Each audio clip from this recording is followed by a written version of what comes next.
And then, get this, the human just walked up to it. Nareth's tentacles waved frantically as he recounted the tale to his fellow Galactic Union officers. The cantina buzzed with the usual chatter of a dozen different species, but a hush fell over the immediate vicinity as the Quarchin's crystalline voice rose in pitch. Walked up to what? Grail Moore, a Vespidian with iridescent wings, leaned in closer, antenna twitching with curiosity. The war machine. Nareth's eye stalks bobbed emphatically. You know, one of those Kazarn Deathbringers, the kind that can level a small city. A collective gasp rippled through the small crowd that had gathered. The Kazarn were notorious for their brutally efficient killing machines, towering monstrosities of metal and energy weapons that had laid waste to countless worlds. But that's impossible, stuttered T-Lork, a gelatinous blob from the Andromeda galaxy. His amorphous form quivered with disbelief. No sentient being can withstand even being in the proximity of a Kazarn war machine. The radiation alone would. Well, apparently nobody told the human that, Nareth interrupted, his crystalline structure glittering with excitement, because not only did he walk up to it, the Quartzian paused for dramatic effect, reveling in the rapt attention of his audience. He what? Someone shouted from the back. He punched it. The cantina erupted in a cacophony of disbelief, laughter, and outright dismissal. Now you're just making things up, Grelmore buzzed, his wings fluttering in agitation. Next, you'll tell us the human defeated it with interpretive dance. Nareth's eye stalks swiveled to fix the Vespidian with a hard stare. I swear on the crystal minds of Sarloth, every word is true. I saw it with my own optical receptors. As the debate raged on around him, a figure at the far end of the bar chuckled softly to himself. Commander Jake Martinez of the Earth Defense Force took another swig of his Rigeline ale, savoring the burn as it slid down his throat. These aliens had no idea. Clearing his throat, Jake stood up, his imposing 6'2" frame drawing all eyes in the cantina. Ladies, gentlemen, and assorted beings of indeterminate gender, he began, a roguish grin playing across his scarred face. Allow me to introduce myself. Commander Jake Martinez at your service, and I believe I can shed some light on this fascinating tale. The silence that fell was so complete you could have heard a pick-tick feather drop. Jake sauntered over to the group, his cybernetic left arm glinting in the dim light of the cantina. Now, our crystalline friend here, Jake nodded towards Nareth, has the broad strokes right. But as they say back on Earth, the devil's in the details. Jake pulled up a chair, spinning it around and straddling it backwards, his arms resting on the backrest. It all started about 3 standard cycles ago. I was leading a recon mission on Proxima Centauri B. The dropship bucked and weaved through the turbulent atmosphere of Proxima Centauri B, its heat shields glowing an angry red. Inside, Jake Martinez gripped the overhead handrail, his knuckles white beneath the skin-tight smart fabric of his combat suit. Everybody remember where we parked. He shouted over the roar of the engines, eliciting a few nervous chuckles from his squad. As the ship touched down with a bone-jarring thud, Jake's HUD flickered to life, overlaying the interior of the dropship with a wealth of tactical information. Outside, the barren landscape of Proxima Centauri B stretched, as far as the eye could see, a desolate wasteland of rust-colored rocks and swirling dust storms. All right, ladies and gents, Jake addressed his team as the dropship's ramp lowered with a hydraulic hiss. Standard recon protocol. We're here to gather intel on Kazarn activity in the system, not to engage. Keep your eyes open and your triggers cold.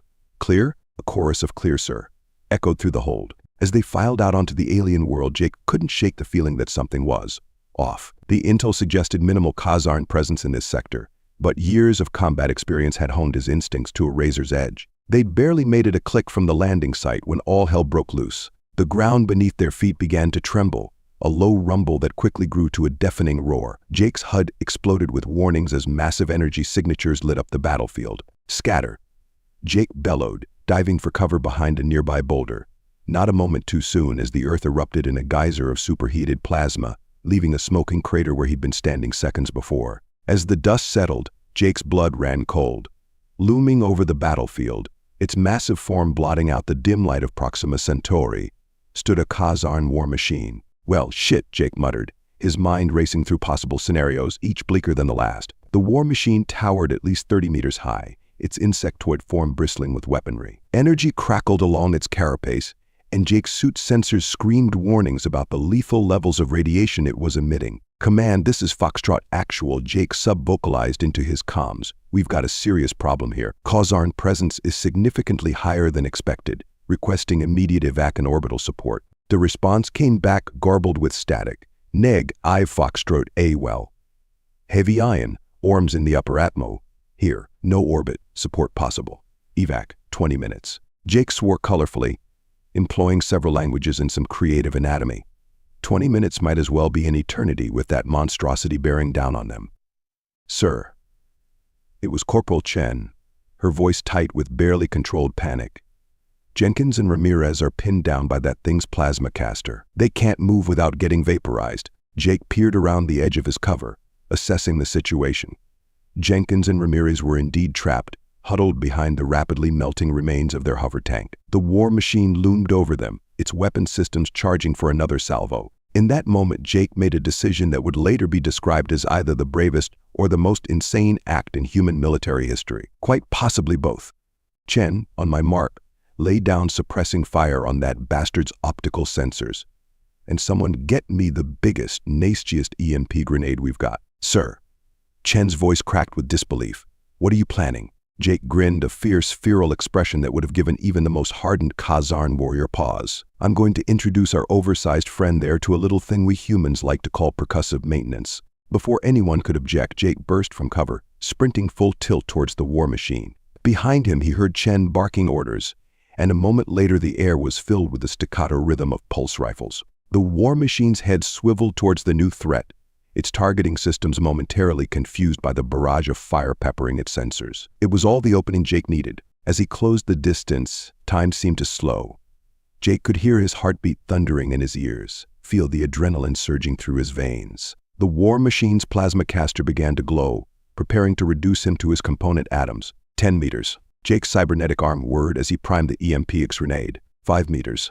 The air crackled with energy as the plasma caster reached full charge. 2 meters. Jake leapt, his augmented muscles catapulting him far higher than any unmodified human could hope to achieve. For a moment he was eye to eye with the towering behemoth. Smile, you son of a bitch, Jake growled, and slammed the EMP grenade into a gap in the war machine's armor plating. The world went white. When Jake's vision cleared, he found himself lying on his back, staring up at the alien sky. Every nerve ending in his body was screaming, and the acrid smell of ozone filled his nostrils. But he was alive. Groaning, Jake pushed himself to his feet, his cybernetic arm twitching and sparking from the EMP blast. A war machine stood frozen, arcs of electricity dancing across its surface as its systems tried to reboot. "Oh no you don't," Jake muttered. He strode forward, ignoring the protests of his battered body, and drew back his organic fist. With a yell that was equal parts pain, fury, and sheer human stubbornness, Jake Martinez punched the Khazarn war machine square in what passed for its face. The impact reverberated through the battlefield like a thunderclap.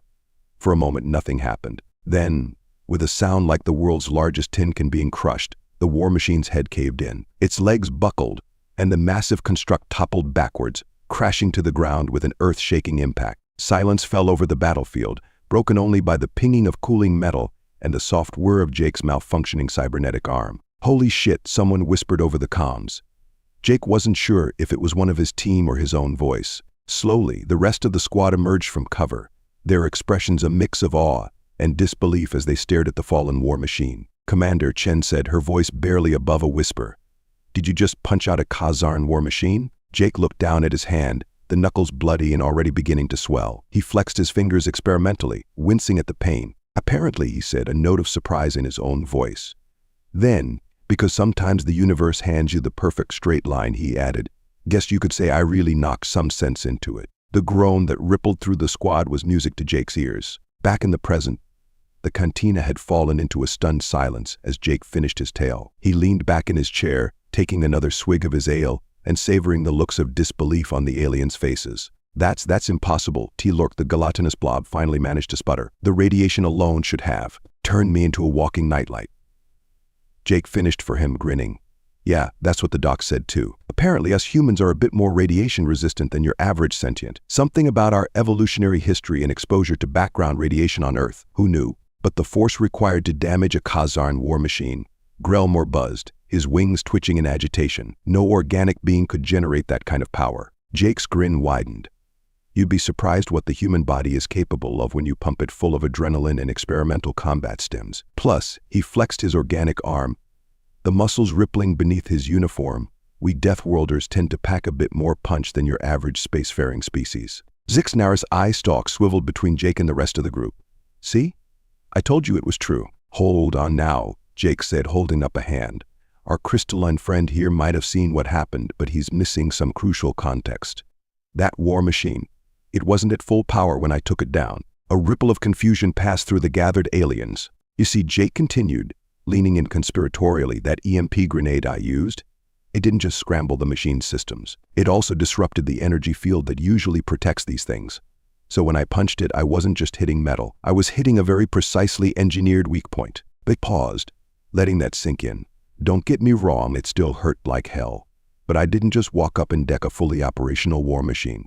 That would be suicide, even for a Deathworlder." The aliens exchanged glances, a mix of relief and lingering awe in their expressions. Jake could practically see the gears turning in their heads as they reassessed their view of humanity. "But still," Grellmore said slowly, "to even approach such a machine, let alone damage it, it's unprecedented." Jake shrugged, a casual gesture at odds with the gravity of the conversation.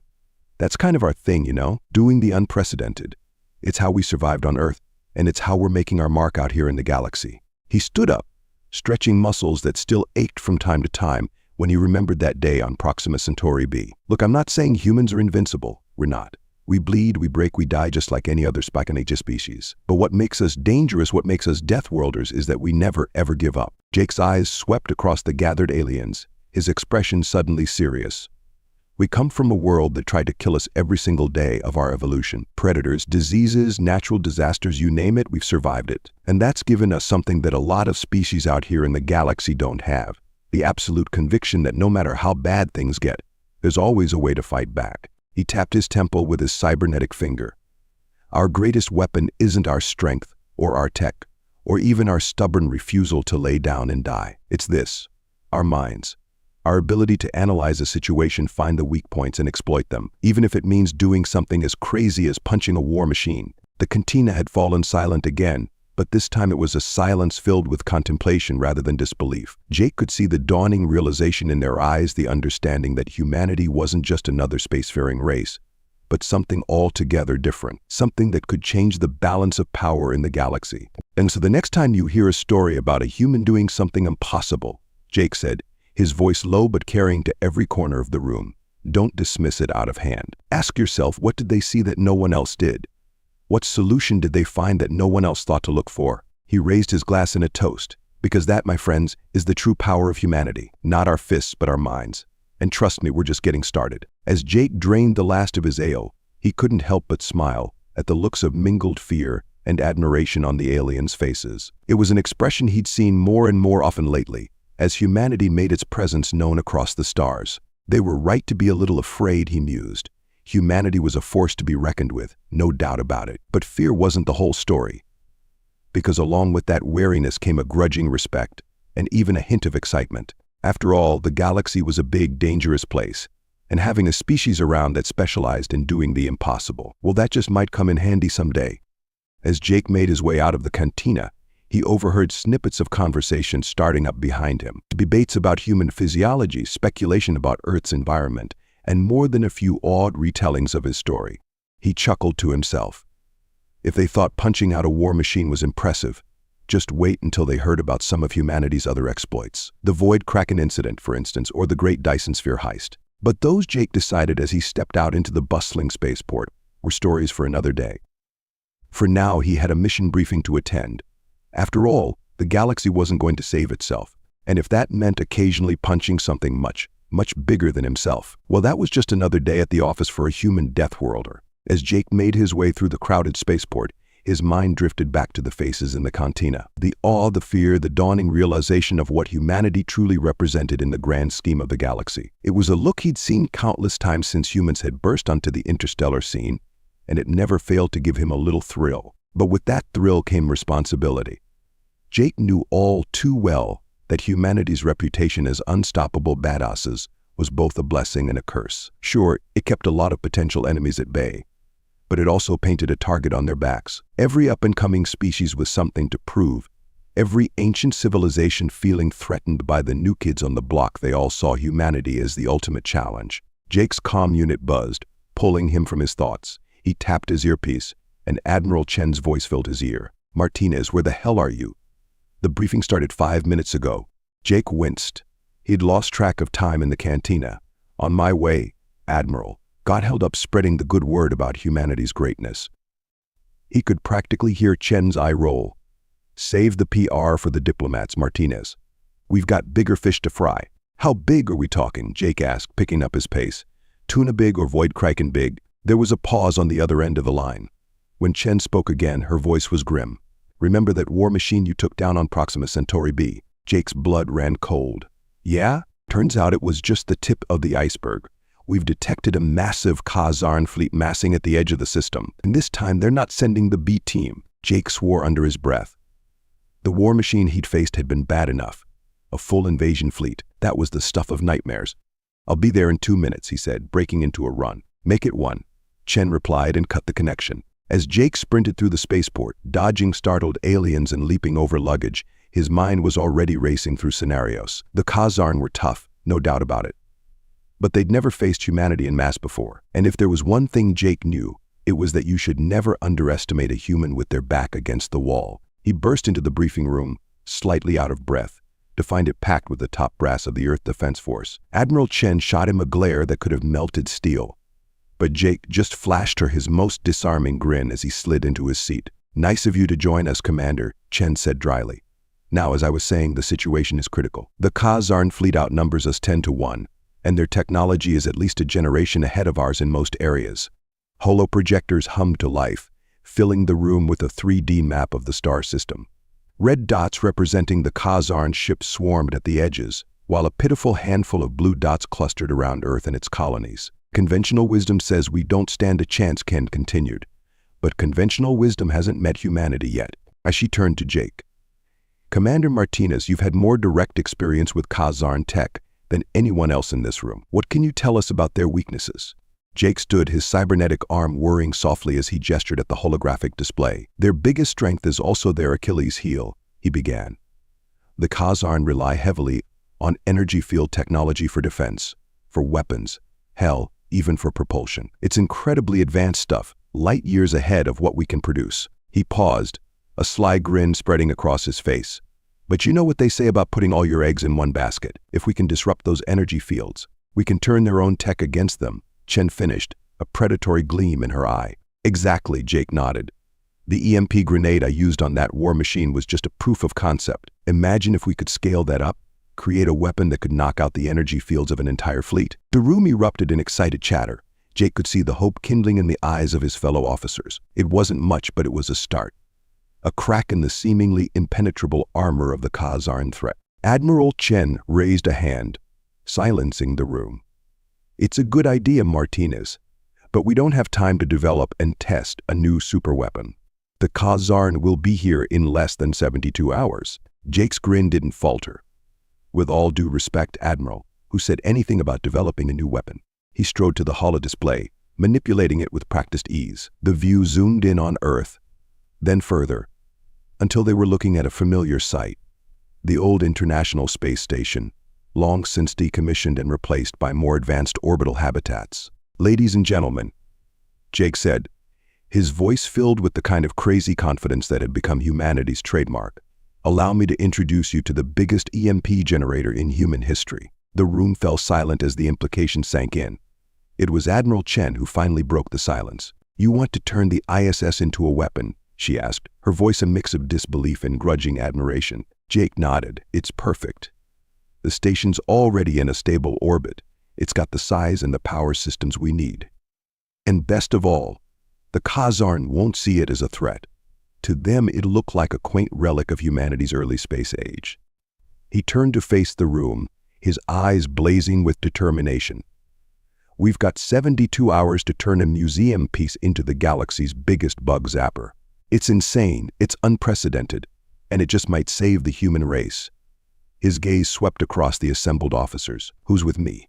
For a moment, nobody moved. Then, slowly at first but with growing enthusiasm, hands began to raise. Within seconds, every person in the room was on their feet, a chorus of "I" filling the air. Admiral Chen shook her head, but Jake could see the smile tugging at the corners of her mouth. "I must be out of my mind," she muttered. Then louder, "All right, people, you heard the man. We've got a space station to weaponize and a galaxy to save. Let's move." As the room emptied, officers rushing off to begin the monumental task ahead, Jake found himself alone with the Admiral. You know, Chen said, her voice softer than usual, when I first met you, I thought you were nothing but a cocky hotshot with more guts than brains. Jake raised an eyebrow, and now, Chen clapped him on the shoulder.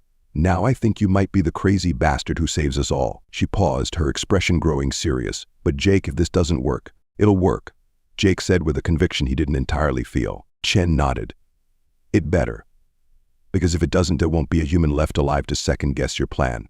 Filled with that sobering thought, she strode out of the room, leaving Jake alone with the slowly rotating hologram of Earth. He stared at the blue-green orb, so fragile and yet so resilient, home to a species that had clawed its way up from the primordial ooze, survived ice ages and asteroid impacts, and now stood as the last line of defense against a threat that could extinguish all life in the galaxy. Don't worry, old girl, Jake murmured to the image of Earth.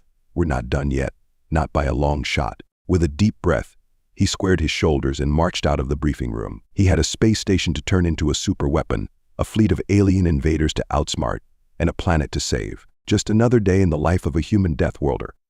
Oh. The next 72 hours passed in a blur of frantic activity. The entire resources of Earth and its colonies were thrown into Project Thunderbolt, as Jake's insane plan had been dubbed. Engineers worked around the clock, retooling the ISS's aging systems into a massive EMP generator. Scientists argued over frequencies and power outputs, trying to find the perfect combination to disrupt the Kazarn energy fields without frying every electronic device on Earth. And through it all, Jake found himself at the center of a storm of activity, troubleshooting problems, making split-second decisions, and somehow keeping everyone focused on the seemingly impossible task ahead. As the deadline approached, Jake stood in the control room of the newly christened Thunderbolt station, surrounded by banks of monitors and nervous technicians. Admiral Chen's face filled the main view screen, her expression tense. Status report, Commander, she barked. Jake glanced at the readouts in front of him. Thunderbolt is online and charged to 95% capacitors. Admiral, we're as ready as we'll ever be. Chen nodded grimly. The Kazarn fleet has entered the system. They'll be in range in approximately 30 minutes. A hush fell over the control room. This was it. The moment that would decide the fate of humanity, and quite possibly the entire galaxy. Jake took a deep breath, feeling the weight of billions of lives on his shoulders. But instead of crushing him, it steeled his resolve. This was what humans did best, facing impossible odds and finding a way to win. All right, people, he said, his voice carrying across the tense silence. I know we're all scared. Hell, I'm terrified.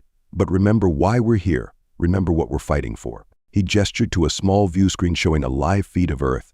That's our home down there, the cradle of our species, the birthplace of every dream, every hope, every crazy idea that's brought us to the stars. And I'll be damned if we're going to let some oversized bugs take it from us. A nervous chuckle rippled through the room, breaking some of the tension. We've got one shot at this, Jake continued.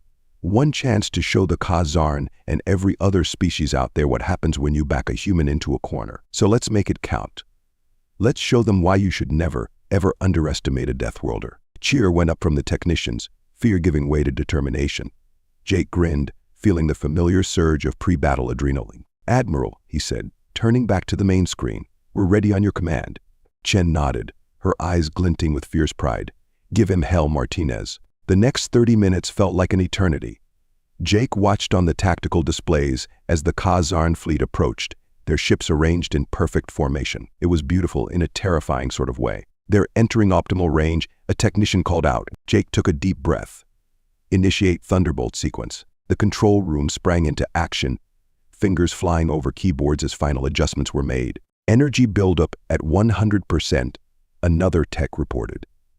Firing solution locked. Jake's hand hovered over the large red button that would unleash their last, best hope for survival. He thought of all the aliens in that cantina, of their awe and fear at the stories of human resilience. He thought of Earth, of all the billions of lives depending on this moment. From our world to yours, he muttered with love. He slammed his hand down on the button. For a moment, nothing happened. Then, with a sound like the universe itself tearing apart, a wave of electromagnetic energy burst forth from the station. Jake watched, heart in his throat, as the pulse raced towards the Kazarn fleet. The effect was instantaneous and spectacular.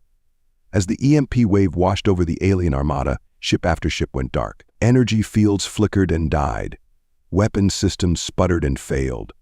And in the blink of an eye, The most fearsome invasion force the galaxy had ever seen was reduced to a collection of very expensive, very useless chunks of metal. The control room erupted in cheers, techs hugging each other and shouting in disbelief. On the main screen, Admiral Chen's face broke into a wide grin. "Holy shit," she breathed. "You actually did it, Martinez." Jake let out a laugh that was part relief, part hysteria. Never doubt a Deathworlder, Admiral. As the reality of their victory sank in, Jake's mind was already racing ahead.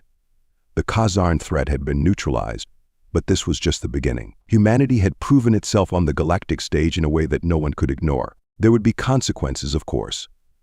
Other species would look at Earth with new eyes, some with respect, others with fear. The balance of power in the galaxy had shifted and humanity was now firmly at the center of it all. But as Jake looked around at the jubilant faces of his fellow humans, he knew one thing for certain: whatever challenges the universe threw at them next, humanity would face them head-on. Because that's what Deathworlders did. They survived. They adapted. They overcame. And sometimes, just sometimes, they saved the whole damn galaxy. As the celebrations continued around him, Jake allowed himself a small, satisfied smile. Not bad for a day's work, he thought. Not bad at all. Little did he know this was just the beginning of humanity's grand adventure among the stars. But that, as they say, is a story for another day.